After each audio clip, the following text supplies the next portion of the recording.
So the data out there says that we lose about 40% of referrals that we just never knew about. The great thing with Bright Referral, however we price this thing in the future, if you get 1 to 2 extra patients from this thing over the year, it's going to pay for itself. And it hopefully makes it a no-brainer.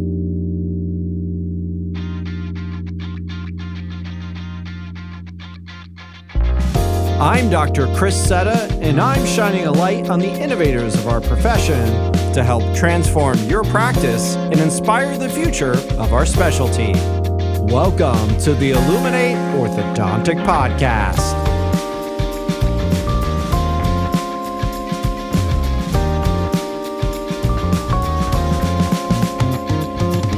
On today's show, my guest is Dr. Geoff Sudit.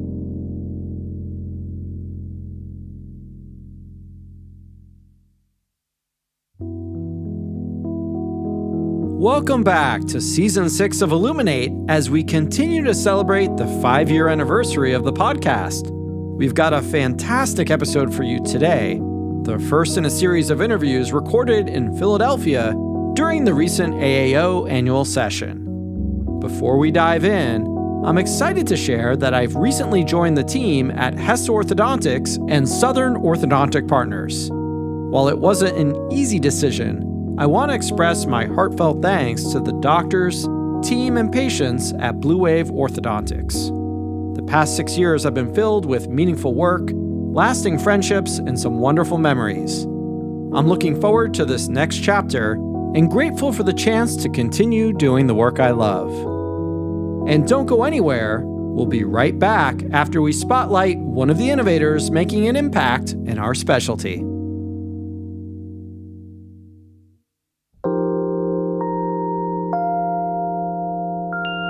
Today's Illuminate Spotlight is Ortho Masterclass by Dr. Sean Holliday. Master digital orthodontics and clear aligner therapy with evergreen online content, regularly updated with the latest techniques. Plus, visit beautiful Honolulu, Hawaii for an exclusive in-person immersion course at Holiday Orthodontics this October 14th and 15th. Visit orthomasterclass.com to sign up today.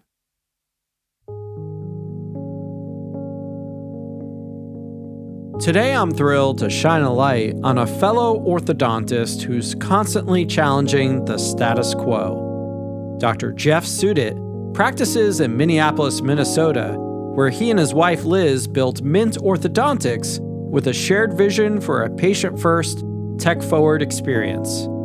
Together, they've gone on to co-found Bright Referral and Retain, 2 platforms that are shaking up the way orthodontists think about referrals and retention. Their creative vision and disruptive approach even earned them the coveted 2024 AAO Ortho Innovator Award. As you'll hear on today's episode, we'll explore how we use LightForce and DentalMonitoring to streamline clinical care, how Bright Referral helped his practice grow in a down market, and how Retain is turning retention into a scalable subscription-based revenue stream. Whether you're looking to refine your workflows or launch your next big idea, this episode is full of takeaways to help you work smarter, not harder. Well, welcome to the podcast. How are you today, Geoff? I'm doing well. Thanks for having me. Absolutely. I'm thrilled we're finally making this happen. Long overdue, but hugely excited for a while now. Yeah, so why don't you tell everyone where we're at? We are in the AAO in Philadelphia. The city of brotherly love. That's right. I've only been here a couple times, usually for ortho-related conferences, but it's amazing. Walking around, it's got that old, almost Europe feel to it. It does, right? Yeah. Wasn't Philadelphia like the first capital of the U.S., I believe? I think, it was supposed to be the capital for a while, yeah. The last time I was here in Philly, I think was the 2013 AAO. And the only reason I really remember that was my first AAO after residency. Yep, and I was still a resident then. And it was awesome. I had so much fun. Unbelievable food, people. It's great. Yeah, the food is incredible here. Yeah. Have you gotten a cheesesteak yet? I was able to take a couple bites of one yesterday. It was fantastic. Nice. Yeah. I love it. Well, thank you again for being here. And I understand that you traveled with a beverage. Is this right? I did. I brought a big bottle of whiskey. High West whiskey. Wow. Actually. This looks fantastic. You aren't joking, big bottle. Is that a 1 liter? What does it say? 750 milliliter? Okay, so that's a standard size. Yep. tell us, I've heard the name High West, but I'm not totally familiar with it. Yeah, so I'm not a huge daily drinker, but if, any type of alcohol, I'm happy to try. But High West has a good story for us. So my wife, Liz, used to run an ad agency. And one of her early clients when they were a nobody was High West Whiskey. Oh, so wow. she did all of the branding and a lot of brand strategy, designed the bottles. They designed it kind of like Clint Eastwood, old-fashioned, bite off the top, spit it out. And each one of these is hand-blown. So each one's kind of a piece of art. Is it? Yeah. Oh, Yeah, that's incredible. So they've got an I was awesome, going to say, a really beautiful bottle. Yep, awesome distillery. Just a cool branding, cool spot, and she kind of put them on the map. So. And where are they? I imagine out west, right? This isn't a Kentucky or Tennessee whiskey. Correct. They're in Utah. Yeah, Utah. Very cool. So, Geoff, cheers here, sir. We're going to go ahead and we're going to taste this whiskey right, on let's the do it. air, and we're going to give some tasting notes here. All right, here we go.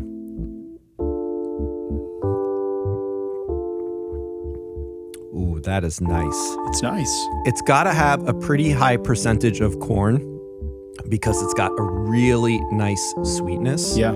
Hint of smoke I'm getting. Yep. What do you think? It's a blended whiskey, so it's not, for those true hardcores out there, but from what I've heard, it's one of the better blends out there. I just think it's smooth and easy. We like it. And this is going to make for a delightful podcast. That's here, right. so- Very good. Well, Geoff, I am super excited to have you on today. For those of you who might not be familiar with Geoff, he's an orthodontist in Minneapolis, known for thinking way outside the box. Like the box is here, I'm over here, and then Geoff is like way beyond, which I love about you, by the way. Appreciate it. Along with his wife, Liz, he co-founded Bright Referral, winner of the 2024 AAO Innovator Award, and more recently introduced Retain, a subscription-based service that's shaking up the ways we think about long-term retention. So, Geoff, we have lots of great topics of conversation today. We're going to be talking about Geoff's unique journey into orthodontics that took you from Minnesota to Texas and back again. We're going to talk about running one of the most tech-forward practices in the country, Mint Orthodontics. We'll learn about how you were an early adopter of LightForce custom braces and how that and dental monitoring freed up time for you to streamline and scale your practice. We'll get the story behind Bright Referral and how it helped Mint Ortho grow in a down ortho year, up 32%. And lastly, we'll discuss why Retain is a game changer for post-treatment care and how you can integrate it into your practice. So before we hear about all these great things, Geoff, I want to learn a little bit more about you. Tell me about growing up. Yeah, I grew up in Minneapolis. My dad was a dentist. My mom was an attorney. He was not a pushy guy. He never, pushed me towards dentistry in any way. Mm-hmm. But I always loved how he was at all my sporting events and activities and things like that, just kind of the flexibility with it. And I would go into the practice and I always enjoyed it. That's the gist of my dental background. So it was always kind of there in the background, but it was never a passion for me early on, I would say. Okay. You weren't there at the office suctioning saliva or anything like that. I'm sure I was at some point. It certainly was not an every summer type job for me. Gotcha. Okay. Very good. And I understand when you were in high school, you were very entrepreneurial. Is that right? So my first job was at a country club in Minnetonka, so just outside the city, and it was teaching tennis. I was a big tennis player, and it was at a tennis pro shop. And one of the Pillsbury family members asked me to string a racket. Is that right? Yep. And I strung the racket, and she said, you did such a great job. I've got a tip for you. And she reached into her pocket, and she pulled out this lollipop that she got from the bank and said, here you go. And that's kind of the moment I decided that working for someone was not my go-to option. So it was 2 days later, I ended up quitting that job and started a tennis camp on my own. Did a lot of private lessons to kids in the area and eventually started a camp with the co-captain of the girls' tennis team. That's amazing. And just, went from there. I always kind of like doing my own thing. That's great. And then you even had a DJ business too? I did. So there's this guy when we were growing up, we were 13, who would fly in from New York, and he was like the big DJ guy. And he ended up moving to Minneapolis and started this big company for bar and bat mitzvahs and sweet 16s and weddings. Yeah. And the day I graduated college, I called a buddy of mine who used to do with me, and that guy had since moved back to New York.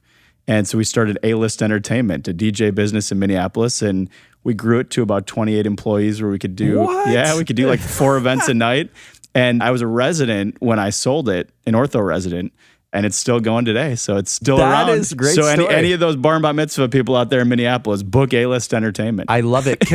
What was your DJ name? Please tell me it was DJ Jazzy Jeff. That's what everyone guesses, but I think it's a little bit better than that. I was the Spin Doctor. Oh, that is good. I love it. Yep. So I was talking with our mutual friend, Jackie Sheik, and Yep. she told me a couple interesting stories too. All right, I'm excited. Apparently you went to school with Chris Humphreys. Is this right? Chris is a good buddy of mine. Yeah, we grew up at Hopkins together, and he was kind of a big oaf who used to cheat off me in math class, and but no, he's still a good buddy today. NBA basketball player. I believe, NBA for basketball those who player, aren't familiar. yeah, very well known for his bride Kim Kardashian. Yes. And rumor has it you may have been at that wedding. Is that true? I was not at the wedding, so I had another family event that stopped me from going to the wedding. But How did you miss that? it was a long story, but I couldn't. I had another family wedding that I couldn't miss. All right, fair enough. But I did hang out with Chris and Kim a couple times, and she was fantastic in person. And then she kind of put on a game face when it was time to work, and I think that game face and everything else she had going on led to the demise of their relationship pretty quickly. Yes. Well, sorry to hear that. Another fun fact I learned, and you can confirm or deny this, but my understanding is that your grandfather was like an innovator too and came out with the first toiletry bag. Is this right? I actually have a lot of innovators on both sides of the family. So this was actually my wife's grandpa. Okay. His last name was Doppelt, and he created the Dopp kit. So so the little toiletry bags that all of us guys carry around. Yeah. It's named after him, along with Doppler radar is related to his brother. Is that right? Yeah. Yep. This is crazy. I had a great uncle who was big into actually, when you go to the grocery store and you pull off the twisty ties to wrap bags in when you get fruit and things like that. Yeah. He created the dispenser for the twisty ties. Oh my gosh. Yeah. It's like very much out of one of those shows. Someone claimed they invented the Post-it. Right. I love it. So I understand you also know another innovator, Dr. Randy Kunick, who's like one of the biggest Invisalign practices, right? Yeah. So Randy and my dad grew up together in Minneapolis. Oh, is that right? Yep. When Randy and his parents split, he moved back to Texas. For me, I went to University of Texas for undergrad. So I got to kind of hang out with him when I was in between classes. And that was the first, good view of orthodontics. Seen a business run and the ins and outs, and I really enjoyed that. So I stayed close with Randy over the years. We stayed in touch. And then when I graduated residency, I moved back to Austin and worked with Randy for a couple of years. That's great. So I believe that's how you ended up at Austin for undergrad. That was one of the factors. I wanted a big, fun school that was kind of, the Madison, Michigan type Midwest school is what I was looking at. And then, a buddy of mine applied to Texas, so I did the same thing. When I got in, I went down there and visited and just absolutely fell in love with Austin. So Randy certainly played a role. I think he took us to a football game when we went out there. It was great having him there. So this must have been right when Austin was really like going through that renaissance, right? It was even a little bit before that. When I went to undergrad there, I don't remember the population, but it was a decent sized city. When we moved back, when I practiced there, the city had doubled in size. And I think it's doubled in size again since then. So it's just crazy. It is. It's gone through some wild things the past 10, 20 years. Gotcha. So at a certain point, I believe you met your wife, Liz, in school too. I actually met my wife, Liz, on the first day in our dorm. First day of undergrad. And well, here's the story. So obviously, University of Texas is a pretty big school, 60,000 plus students. And my aunt had a niece from the other side of the family.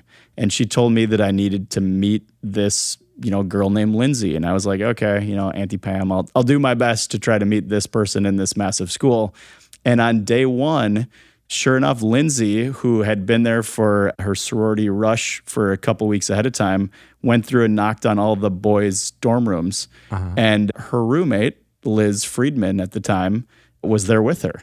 I don't even remember meeting my wife that first visit because I was just so excited to meet Lindsay. I hope she doesn't know that. She's fully aware. No, so it was just fun to meet this one random person I was supposed to find throughout my 4-year education on day one. So that connection stayed, and then I ended up getting a little bit closer with Liz over the next several months. So at what point did you decide to go back to Minnesota for dental school? So this is where my dad played a role for sure. He was involved at the University of Minnesota. He taught in the radiology department for a short amount of time. I felt like I wanted to go back home. That's where my connection was. That was the school that I knew I could get into versus, other options out there.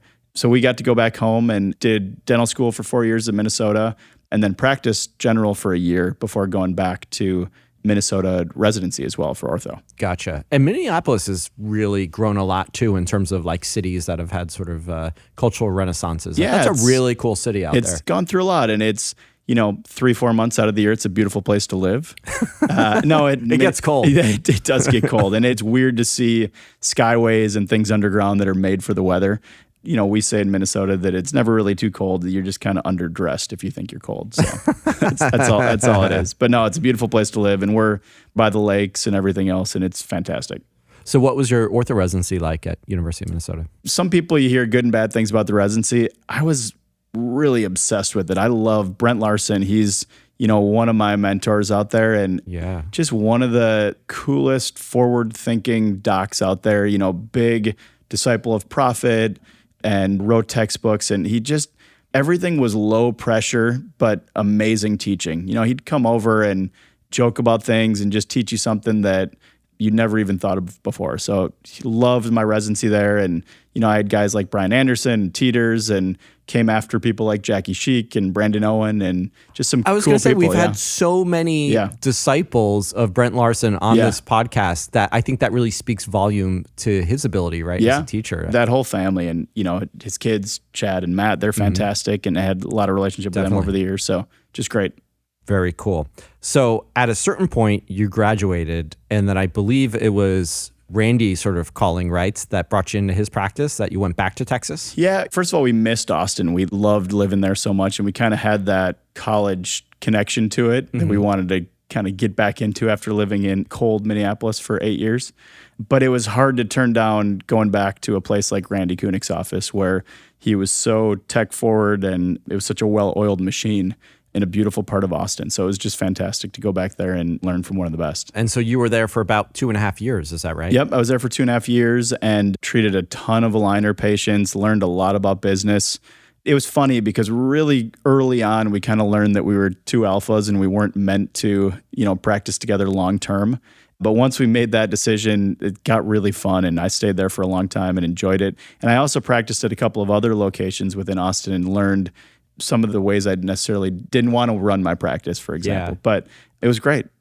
But I think that's so important, right? Like I had that experience too early on. And, sometimes it's just as important to learn what not to do than what to do. 100%. Yep. And to see why these things go wrong and play out. It's an important lesson. Yep. No, absolutely. And Randy and I still talk every couple of weeks, and it's all good. So I understand Randy is also like a really outside of the box thinker. Is that correct? You can definitely say that. Yes. How would you describe him? First of all, fantastic orthodontist, really knows his stuff, especially when it comes to aligners, but everything. He came from a great mentor as well, big on indirect bonding before anyone was doing indirect bonding, and just saw the value in reduced chair time for patients. And he's one of those guys, in a good way, can sell ketchup to someone wearing a white suit. Just well-spoken, friendly. People love the guy. So it was fun to be around. That's incredible. And I believe at a certain point, Geoff, you guys sort of felt a calling to go back to the cold. There was a part of us that wanted to stay in Austin. And for a short amount of time, I kind of looked around, and everywhere that I was looking, it was kind of part of that boom that we were talking about, where the city was growing like crazy. And there was 2 locations that I was looking into starting something, and literally 2 orthodontists within half a block set up in those areas while I was just looking. So it was kind of everywhere. And we loved Austin, but we didn't have as many connections there. And it was just time to go home. We had 2 kids at that point. We moved back home to be closer to family and network and everything else. So when we moved back home, we were lucky enough to find the perfect place in the city that we wanted to be. And I had a buddy who was building a building, and we were able to grab the first spot right on the floor, retail space. Oh, that's perfect. A couple blocks from where we wanted to live. So it worked out well. That's awesome. And who came up with the name Mint Orthodontics? Was that you or Liz with her marketing background? I think it was probably Liz. It was both of us. And we bounced around a lot. At the time, I really felt like I wanted to take on partners and grow the thing further than Dr. Sudit Orthodontics. So we wanted a name that felt fresh and clean and approachable, and that's where we came up with Mint. It's a great brand. And I think I told you the story. When I was graduating in 2012, I was obsessed with this name, Mint Orthodontics. You did tell me that. Ask Ben Fishbein this story. I mean, I would just ramble about this forever and never quite made it happen. And I think there's another Mint Ortho in Texas somewhere too, right? They're GP, and I think they do some ortho as well, yeah. Okay. Yeah. All right, well, we won't consider them.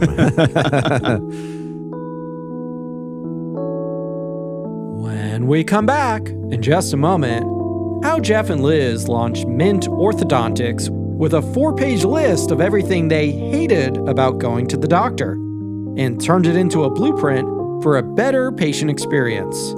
Plus, how early adoption of LightForce and DentalMonitoring gave Geoff the freedom to streamline his practice and double down on innovation. Stay with us. You're listening to the Illuminate Orthodontic Podcast.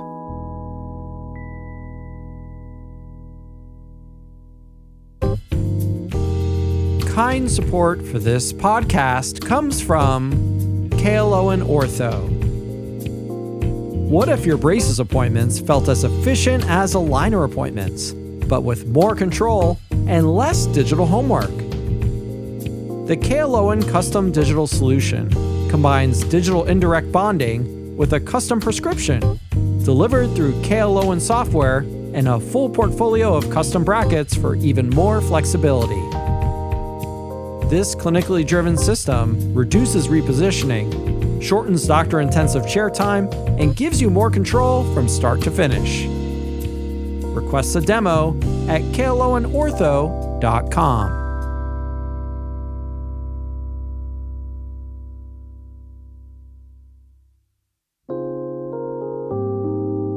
Welcome back to our conversation with Dr. Geoff Sudit. So you moved back to Minneapolis, you started Mint Orthodontics, and then, what happened with the practice? I know you probably had that digital vision from the aligner practice, right? We had an interesting opportunity where the build got delayed a little bit, so we stayed in Austin longer than we thought we were going to, and we spent a lot of that time kind of game planning what we were going to do with the practice. And I say we because, Liz has never worked in the practice, but she was certainly involved, more so than me sometimes in planning out all the aspects and the details of it. And bottom line is, we hated going to the doctor. We hated showing up at a physician's office and it looking old and dingy, and there being, magazines that were 10 years old and being asked to wait and handed we've all been there. Yeah, right? Exactly. Handed a clipboard for paperwork, then you end up waiting more, and then you fill out the same paperwork, and then you sit in a room and wait for a nurse, and then you wait to pay. I mean, it's just a miserable experience. So we came up with a list. It was like 4 pages long of everything we hate about going to a doctor. And we came up with solutions to each one of those for our practice. And we really kind of dialed in with that patient experience from the beginning. And then all kinds of marketing initiatives and things that we got involved with before opening the door so we could really hit the ground running. That's incredible. So it was 2017, I believe you guys opened. Yeah, right? very end of 2017. Yep. So you guys sort of had your footing before COVID hit, is that right? Yeah, absolutely. And we did over $1 million the first year, and we, and That's impressive. It was, again, hugely related to my wife, but we hit PTAs hard and all kinds of marketing initiatives that I talk about. But it was a lot of fun getting it going. I don't miss those days at the very beginning of, not having a lot of patients there, but I kind of had this vision in my mind of the future, and I knew that it was related to data. And I knew that I wanted to collect as much data as I could to make that experience better, more efficient for the patient and for my team in the practice. And that's when, 2019, I was at AAO, I think it was in LA, and I saw the LightForce booth, and that kind of planted a seed in my head. So it was early 2020 when I started using LightForce. Oh, that's super cool. I didn't even know they had a booth in 2019. Yeah, I think it was a tiny little thing that Alfred had going. It was almost, more like a poster that he had, I think. No, it was more than that. But so what struck you? So here you are, you're walking around 2019 AAO. What was it about LightForce that was so appealing to you? I didn't have an answer in my head yet, but I was kind of trying to crack the system early on where I was using, I think it was SureSmile at the time, their indirect bonding jigs. And I was talking with Ormco about their product where they would pull out, the best stock bracket for each tooth. So I had this idea of making it really efficient and, personalized medicine kind of for teeth. And it just didn't really exist yet. And then I kind of heard some of that background of LightForce, and I was just like, oh man, this is exactly what I'd been waiting for. Okay, so it almost sounds like you were coming up with your own system or thinking about it, right? Alfred might disagree with me coming up with LightForce, but no, it was, that was the vision that I wanted. Similar with at-home monitoring and, aligners and everything else, just kind of made for a better patient experience. And that's what I was going for. Well, let's talk a little bit more about LightForce. Full disclosure, you do speak for LightForce. Yep, absolutely. But at this point, how many cases have you done? I know we're over 1,000. I don't know exactly how many, but so you have a good amount of experience. Yes. I think we've done maybe 400 to 500, somewhere in that range. Yep. So what are the things that you're really seeing with LightForce in terms of the data? One of the parts that I absolutely love, and I don't know if they do this for everyone or if you have to request it, but I get breakdowns every month of broken brackets and bonding and who placed what and what the efficiencies are, because I take advantage of some of their online platforms like where assistants log in and they decide who did the bonding. And I give crazy rewards and prizes. We just gave $500 to a teammate who just did her 20th bond in a row without a broken bracket. When I say broken bracket, they monitor the first couple weeks after bonding that patient hasn't come back for. So all kinds of data. I think in the future, you're going to be able to scan with the brackets on and see how accurate the placement was, so you can catch issues before they become issues. Again, and I'm starting to see my treatment times and how many times I see them. And on average, we see patients about 7 to 8 times throughout their whole treatment, versus what I was doing before with metal brackets was like 17, 18 visits. Right. I think the industry average is something like 19. From an efficiency standpoint in the practice, I absolutely loved it.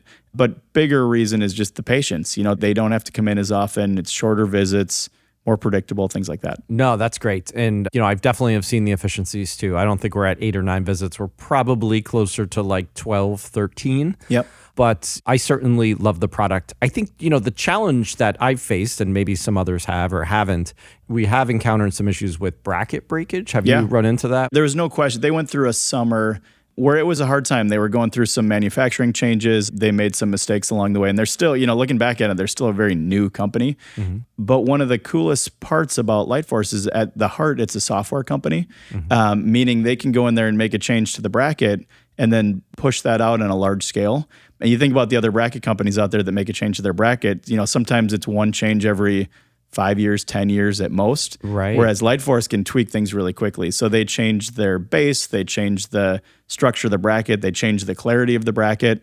And it's really cool now with all this data to see how those bond failures and broken brackets are significantly decreasing over time. I think we're down like 40% with broken brackets to where we were at just 12 months ago. So there's no question that there was a pain point of doing that, but I saw so much more of the benefit where I could even deal with that and it was fine. But now that they're addressing that, it makes it even better. Yeah, I know, just to speak to some of the changes, like I know some of the lower 4s and 5s, maybe they made them a little bit wider in terms of the brackets. And that definitely improved for us too in terms of the breakage. So yeah, there's so many advances. They don't even push out all the little changes and tweaks that they do. But friction's another one, right? People talk about friction issues. Yeah, we've had some challenges with the friction. Yeah, and there's some really fantastic data that Bones is the one to talk to with all the details on this. But the way the brackets fracture over time with ceramic, this is true of all ceramic brackets, we didn't know this, but it actually closes faster and easier on night tie wires. And that's something they're going to be pushing out soon. Yeah. We're seeing a lot of those changes and able to close space easily and just haven't had those issues. There was a period of time too with the molar tubes where they weren't quite wide enough, and you could see some frictions with those ceramic, they like those sort white of tubes. fluted them or beveled them, right? Yeah, exactly. Yeah. Again, it just goes back to the fact that it's a software company and they can make those changes and push it out. So yeah, I do want to speak to that because, on the other side of things, I have the precision aligner button product, and that's a traditional injected molded product, and the molds are so expensive. Yeah. Over $10K, even I think some of them could be closer to $20K at current prices. So if you think about it, you have a separate tool for each bracket, and the cost of that to make a minor change, it makes no sense. No sense at all, yeah. So the 3D printing aspect is so great in terms of innovation. And, I want to say having issues and pain points, that's part of innovation. You got to stick with it, right? Yeah, again, you can't just have one thing go wrong and then just throw in the towel. Totally. It's crazy how fast that company grew. And, they're doing all the right things to dial in on the product now, which is cool. Geoff, I want to bring up a great point here about with the assistants and the bonding, getting them to actually complete all the surveys and the bonding visits. Because my assistants, sometimes they share logins, this, that, the other. They don't put it in. But because you incentivize and bonus them, I mean, that's such a smart idea to get them to actually do it. Because the data is great. So for those of you not familiar with LightForce, when an assistant goes and they'll do the initial indirect bonding, they'll sort of fill out a report. Did all of the brackets stay? Do they not stay?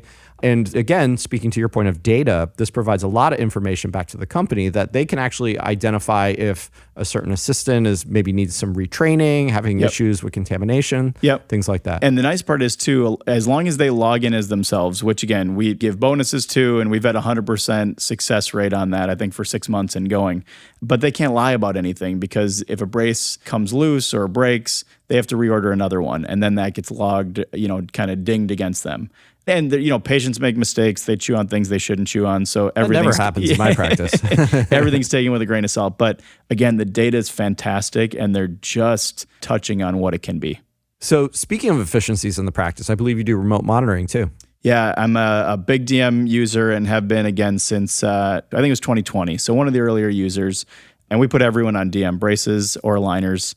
Again, it goes back to being able to collect that data to make things more efficient for the office. But again, just as importantly, patients come in less often. And we know about issues before they become issues. If there is a broken bracket, we catch it right away. We're set up. We're ready for it. In Minnesota, my team members can remove adhesive. So I don't remember the last time I've seen an emergency, because they're removing adhesive. They're putting the specific bracket on because we know what's off ahead of time. And they're in and out the door in 10 minutes, 15 minutes. So it's totally different than what orthodontics used to be. Now, in your office, do you have a team member monitor DM? That's a really good question. So we have a team member who was a rock star in my practice. She was with me for about 4 years. And she told me the news that she wanted to move to Florida. Oh. And why would anyone do that? I said, that's fantastic, but I've been looking for a digital tech or digital manager for a long time. And she was certainly excited to stay on payroll.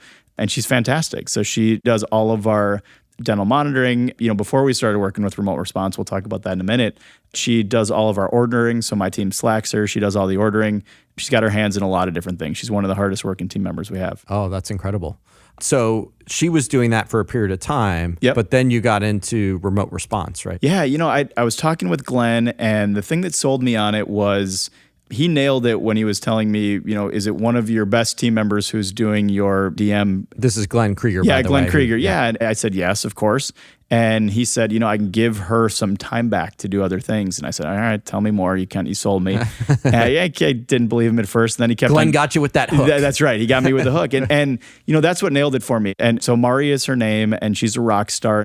And I had her track her hours that she spent on the DM dashboard before using remote response, and then after switching to it. And it gave her about 7 to 10 hours back a week. So when you're talking, almost 40 hours a month of being able to put her mind towards other things in the practice, it's been a game changer. And remote response has absolutely blown us away with how they get back to patients. They're circling things and they're putting better text in place than we were. They sat down and they kind of learned our wording and our tone of voice and what we wanted to do. And they've nailed it so far. So I've been super impressed with that company. That's great. And I imagine remote response will sort of respond as Mint Orthodontics, right? So, so patient-facing, it's pretty seamless. Yep. And it's not AI-based. It's people doing it. So it's been hugely impressive. Speaking of data, I believe at a certain point, you guys were looking at your referral process, right? And thinking like, how can we modernize this very archaic process of writing down a referral to another doctor on a piece of paper that they lose? Yeah, so Bright Referral got started when I was taking dentists out to lunch, and I kind of got sick of the comment, I referred 10 plus patients to you last month. How are they doing? And I would kind of go back and look at the numbers that I'd collected, and I maybe saw 1 or 2 of them. And it just seemed crazy to me that we're all just hoping for the patient to follow through and not providing any support for that process. So at the same time as those conversations were happening with GPs, my wife had a meniscus tear, and she needed to go in and she needed a surgery. And it turns out that there are 3 surgeons in Minneapolis that have the exact same name. and they all take different insurances. And Oh, wow. the referral that she got was literally, the paper you sit on in a doctor's office on those big, flat beds. Yeah. The guy wrote the name on there and she tore it off and handed it to my wife. And she had the hardest time finding an appointment with the right guy. So we kind of started talking and we started asking friends if they're having some of the similar issues where, no one really knew what was going on with the referrals, especially the ones that were on paper that didn't show up for appointments at our offices. And other people were having those issues. So we kind of sat down and we brainstormed how to solve them. And around the same time, I got introduced to those digital business cards and kind of seeing what that could do. And they weren't HIPAA compliant, so it took a lot of, building and doing things around that. But that's where we came up with kind of the general idea with Bright Referral. When we were looking around at other options, any type of option kind of ignored the fact that there were 3 parties involved with every referral. There's the general dentist, the patient, and the orthodontist, in our case, when you're talking about orthodontics. So we sat down with the approach of we needed to make that experience better for everyone. And in doing that with Bright Referral, we make it easier, faster to provide a better referral. For the GP, they get better records. So as soon as that referral happens, they get an email, and soon they're going to get a PDF of the details of that referral. The patient gets all the data, where and when they want it right on their phone. They can schedule an appointment online, they can text, they can call, they can see all my social media, get directions to my office, share it with other family members, things like that. So better process than just getting a piece of paper. And on my end as the orthodontist, I get all of that data. So, nowadays I get to know the moment a referral happens, who sent it, who the patient is, and how to follow up with them. So it's really simple and easy, and we're super proud of what it's become. And there's nothing better than going to these meetings like we're at AAO. And now that we're in whatever it is, 500-600 practices, people come into us and seeing, how great it's been for them and how many more referrals, their numbers are up, things like that. I think this is literally brilliant, and hats off to you and Liz. You guys are incredibly smart, both of you. Thank and you. Especially together, I can see what a nice combo you are. And just to sort of walk people through it, I understand it uses like near field communications, right? NFC technology. Did I say that? Yeah. correctly? So and the tap is great and it's easy to understand. Now with COVID, especially where people are used to paying with credit card, tapping their phone. So it's the same sort of tap concept. Yep. Same as that. And some of that is a little bit of a gimmick, and that's kind of where technology is now. And we think that's going to change over time, but it's really all about the data that you get. Yeah. Again, it makes that whole process more efficient. And when you think about all the different types of referrals out there that we get, the referral from a general dentist, a lot of the times in this industry, it kind of gets forgotten about, but those are some of the hottest leads. And when you're only... Definitely. So the data out there says that we lose about 40% of referrals that we just never knew about. That is crazy. It's crazy. Right? When you do the math on it, it's the great thing with Bright Referral, however we price this thing in the future, it will always be, if you get 1 to 2 extra patients from this thing over the year, it's going to pay for itself. And it hopefully makes it a no-brainer. When we come back in just a moment, Geoff reveals how Bright Referral helped Mint Orthodontics grow during a down ortho year, and how practices can finally track referrals that slip through the cracks. Plus, how Geoff and Liz's latest venture, Retain, is boosting practice revenue through their retainer subscription model. Stay with us. You're listening to the Illuminate Orthodontic Podcast.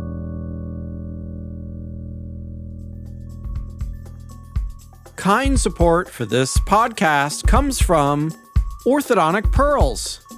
Have you and your team signed up for the 7th annual Mother of Pearls conference yet? My good friends, Dr. Chris Teeters and Brian Anderson, are hosting their biggest event yet this October 10th and 11th at the Kennedy Space Center. Join 500 orthodontists and team members for 2 unforgettable days of learning, connection, and a live concert by Relapse under the Apollo Saturn V rocket. With 20 top speakers, plus food, drinks, and social events all included, it's the ultimate team-building experience. I've attended this event in the past, and trust me, you don't want to miss it.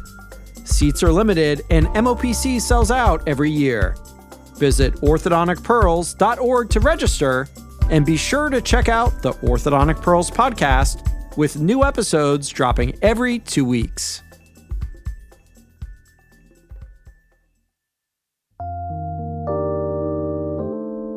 And we're back to our conversation with Dr. Geoff Sudit. So from what I understand, you would provide the referring dentist or other specialist, whomever, with a Bright card, Correct. right? Which is sort of this NFC-enabled device that maybe they have them at the front desk, maybe you give them to their assistants or hygienists too, and they would tap this to the patient's phone. Okay, I want to refer you to Mint Orthodontics. We're going to tap it. And then on the patient's phone, it pops up, right, with all this information about Mint Ortho. Yep, that's exactly right. And I always ask practices how many hygiene rooms they have. And if they say they've got 8 hygiene rooms, I give them, 10 to 12 cards. The cards are inexpensive. They're easy. So that I want them to keep it everywhere rather than, when they want to make a referral, going back and shuffling through drawers and trying to find that paper referral pad and looking up the info of the patient and writing down what it is and then sending it over to your scanner or taking a photo of it and putting it up to the cloud and then saving it, all these non-HIPAA compliant things. Now it's just that tap. That's all they have to do. It's super quick and easy to do. So it's easy to describe to a GP why it makes their life easier. When you go in there and you look at it from, how does it help them? That's kind of the answer right now. And we've got some new really cool things coming to make it even more beneficial for GPs. Oh, well, tell us about that. We've got a fantastic integration with dental monitoring right now. Oh, nice. Where as soon as the tap happens, it creates a profile within DM. And soon we'll be able to push data back to the GPs. So if there's fillings that need to be done or poor hygiene, things like that, it's going to go back to the GP and alert them that they need to get the patient in and take care of them. So hopefully it puts business back in their pockets as well. Oh, so smart. And I think that's great too, to make it like a two-way relationship, right? Yeah, totally. Because you got to make it a win-win for them too. Yeah, and right now GPs can log in, you create an extra account under your name and they can log in and they can see only their patients that they sent over and you can do notes back and forth and voice memo for notes, things like that. So make it super easy to make that referral. Great. And you can use this on the referring out side too, because I know I send patients out to get, third molars out, impacted canines, periodontal clearance, things like that. You can use it as well. Yeah. So, and we really wanted to dial into ortho before we did anything else. We wanted to perfect the system and that's kind of where we're at. So yeah, perio, oral surgery, we're doing all that now and it's growing. It's been a lot of fun. Even outside of dentistry, for me personally, I go around to other small businesses in my area, especially the cosmetic, like hair stylists and derm places, things like that, that really are kind of high end and talk about beauty and aesthetics. And we give them QR codes or cards that they can use for their clientele. And then those businesses get discounts on aligners in our practice. So lots of different ways. Use it at events you are geniuses. We use it at events where, your team can tap it to everyone who's intested's phone and then you can track your ROI for that event on it. So lots of different ways to use the system. So we touched on this before, we teased it a little bit, but in a down ortho year, do you remember what year that was? Yeah, it was 2023. 2023, down market. I think we all experienced it. But your practice was up 32% by capturing some of these 40% people that get lost in the ether, right? Yeah, and I was obviously you call it alpha user, beta, whatever it was, but I was one of the earliest using Bright Referral, the earliest, and I really got to see the results quickly.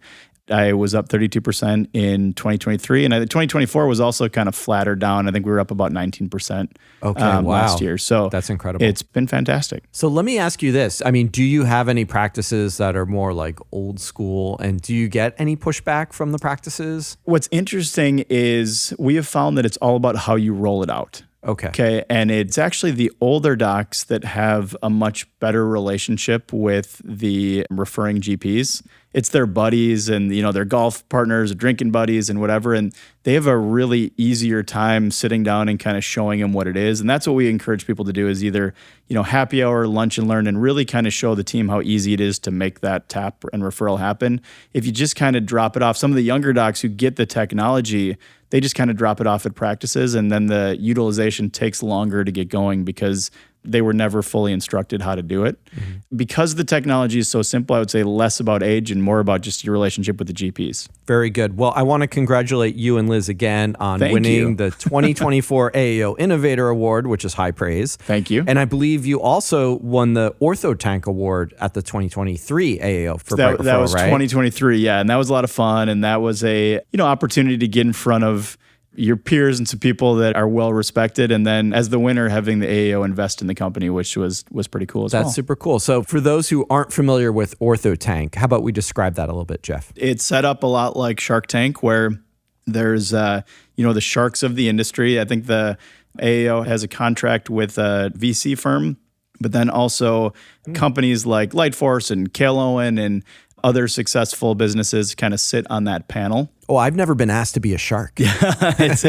Yeah, I'm hoping one day. So we get to go up on stage and we pitch the product however you want. I think you get 5 to 7 minutes, 5 to 8 minutes, something like that. And then they stop the time just like, they do on the show. And so that's your chance. And then the sharks vote on the winner. So it's a lot of fun. And they announce the winner at the event now. So time out. You won back to back. You and Liz won 2 years in a row. Yeah, so 2023 was Bright Referral and 2024 was Retain. This is crazy. Congratulations. Thank you. You guys are cleaning house here. Thank you. Let me hear the pitch for Retain, if I could. Again, I don't know how many times I can say this on the podcast, but everything goes back to the patient experience. And in my practice, we had digitized the clinical side of things with LightForce and aligners and DM. And the pre-treatment, so everything before they walked in the door was now taken care of with Bright Referral. The last piece was post-treatment. So that was kind of what was missing. And I looked around at different third-party options that were available, and I didn't love what I saw. It was either hard for the patient, it was harder, confusing for me and my staff, or just not profitable or sensical. Things like negotiating fees and things like that I was just confused by. And, then there's the option of in-house programs, right? That's popular in our industry. And that, to me, it kind of goes against everything that we're building from a brand perspective. And plus, it really does nothing to encourage retention. And I've just never understood why we were okay with that. Let me kind of explain. So when you think about an in-office program, usually all the research we have is doctors are charging something like $750, $800 to get patients on a program.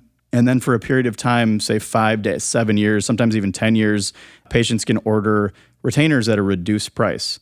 And if you talk to doctors that do that, I always ask the question, how many patients do you have that are following up and getting those low-cost retainers? And, none of them really know. And that to me either shows that they're not putting a lot of people on the program to begin with, or those that are on the program, they aren't following up and getting retainers regularly. Mm-hmm. So when you think about what we're doing, we're collecting all this money up front from the patient, and then we're not educating them and encouraging them to keep their teeth straight forever. Absolutely. And so that's kind of the key to Retain, and that's the backbone of what it is. It's about education and encouraging. So we allow patients with Retain to order whenever and wherever they want with just the click of a button. They can subscribe to get retainers on a regular basis, so monthly, quarterly, biannual, or annual, or they can just stick with on-demand. It does not cost the patient anything to get on the platform. And we let practices pick the prices, so they can decide what they want to charge the patient for retainers. And then they can also decide if practices want to pay for the first retainer or have the patient pay. If I treat them, I personally buy the first set. Gotcha. But if it's a new patient retainer that comes in, then they'll pay. Retainers can be sent direct to the practice or the patient for the first one. I love that. Which is nice. And then all future ones get sent direct to the patient. With Retain, we make it very easy for practices to upload all their historical patients. So any patients that have finished years and years ago, we make it super easy to upload everyone to the platform and invite all of your old patients. The key is we encourage retention. So we educate on retention, and our data has been really exciting lately, and it's shown that whether patients sign up for on-demand or subscriptions, they're ordering on average just over 2 retainers per year.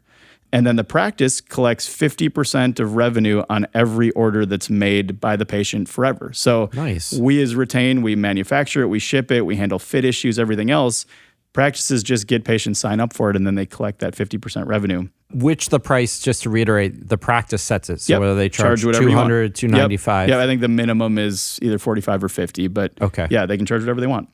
So all that said, we don't totally hate in-house programs. And as a practice, you can still charge the patient that upfront fee to get on the platform if that's what you want to do. And you keep all of that money. So we don't take any of that.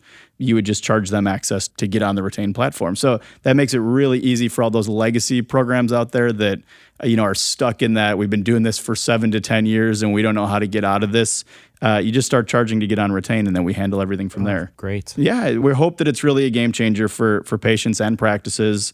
And there's 2 things we're trying to achieve with Retain. The first is we want patients to keep their teeth straight for as long as they want. So we want them wearing retainers for as long as they want to keep their teeth straight. That's number 1.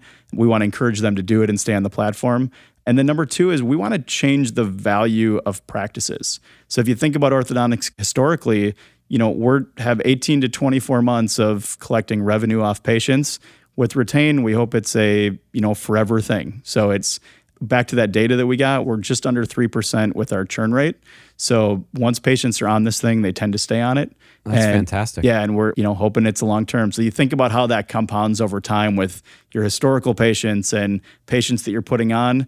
That $750, $800 in-house price looks pretty small to what it is, when you're comparing a lifetime of retainers. And it's so great to have another company reaching out on your behalf to follow up with the patients, exactly. right? Yep. Like, is it time for a new retainer? Yep. Like, how many of us within the practice really have the time for someone to follow up with people to say, hey, it's time for a new retainer? We just wait until they call us, right? That's been traditionally the model. And it's historically not a, well-utilized system, what we've been doing. And we'll remind the patients that, hey, this is what bacteria buildup looks like after, 12 months in the same retainer. Or, now there's a lot of talk on microplastics and things like that. And do you really want the same retainer in your mouth for 5 years? I think it's so smart. And I talked about this on a recent podcast with Dr. Amy Jackson about just like that sort of like lifetime value of a patient. Yeah. And, we think about like customer acquisition cost or patient acquisition cost, whatever you would like to call it. Yep.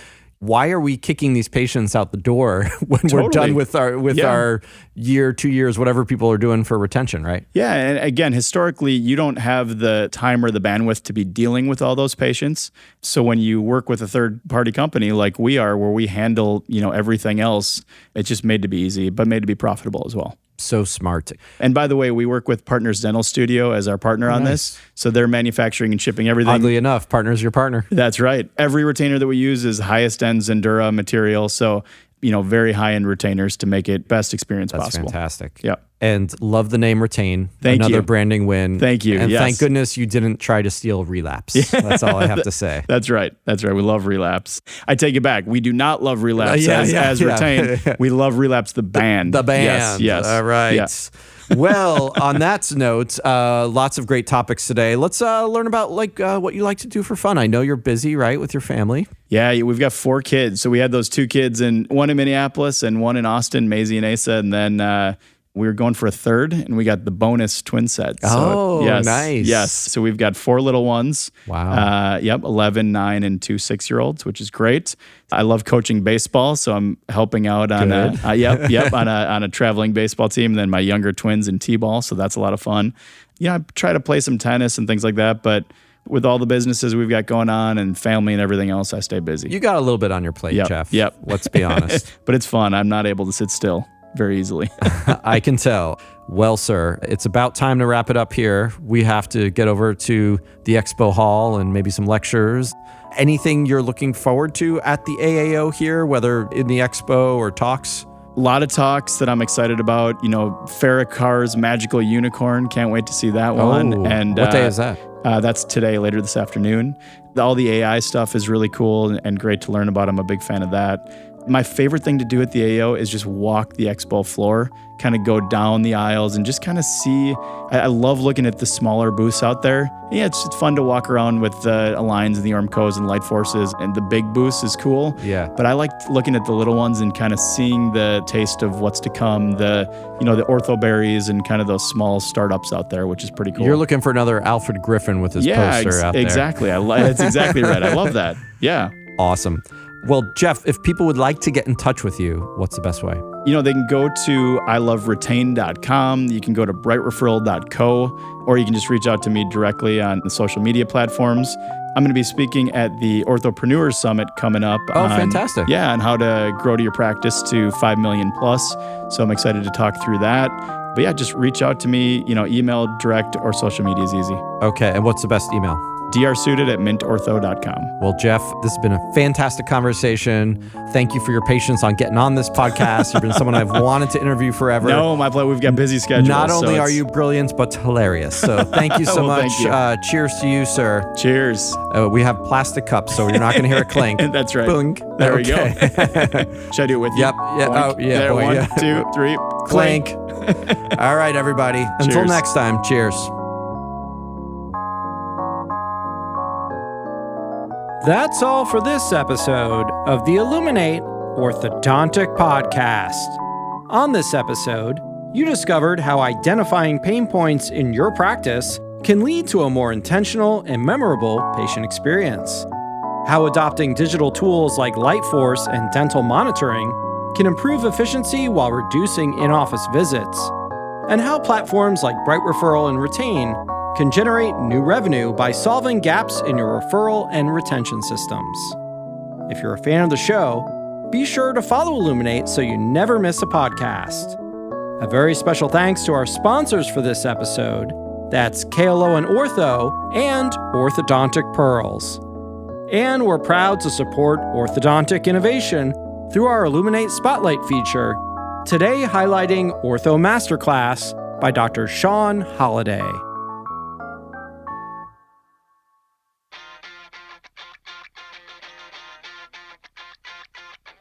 Thanks so much for listening to the Illuminate Orthodontic Podcast.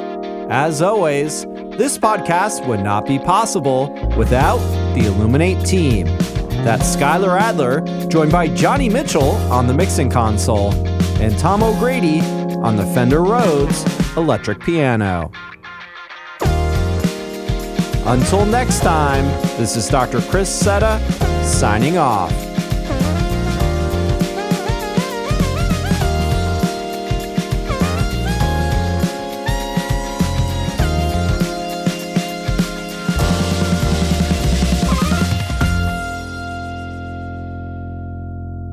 If you've listened this far, you just found our hidden bonus content and outtakes. Along with his wife Liz, he co-founded Bright Referral, winner of the See, there you go. I'm effing up already. Here we go. All right, let me try that again. I'm gonna start at the top, Skylar. See, look, you're actually here in person. So normally I'm just like, Skylar, damn it. We'll learn about your early adoption of LightForce custom braces and how that and dental monitoring freed up time for him to streamline and scale his practice. Let me try that one more time because I mixed up my pronouns as I wrote this incorrectly. See, it's all good if you mess up because I mess up constantly. I love it. It's easy. This is why I can't be live. Kyle does this all live. I don't understand how he does it. Yeah, it's impressive. All right, Geoff. Where are we at here? We can cut that part out, Skylar. We need to transition. To talk about your practice. So do you want us, how should we lead into LightForce here? Maybe say, you moved back to Minneapolis, you started Mint Orthodontics. Tell us about, getting started or something like that, then I can go into it. This is perfect. Do you see how I actually make the guest be the podcast host? It's my trick. I like it. I'm too lazy over here to think of questions. But let's talk about DM. Yeah. So let me think of a good lead in here. Another efficiency for the office or, yeah. Dude, you are so smart. Can you just come to every podcast and just like sit in the corner and be like, Geoff, cue me up with a question here, Let's go. sir. Yeah. I'm ready.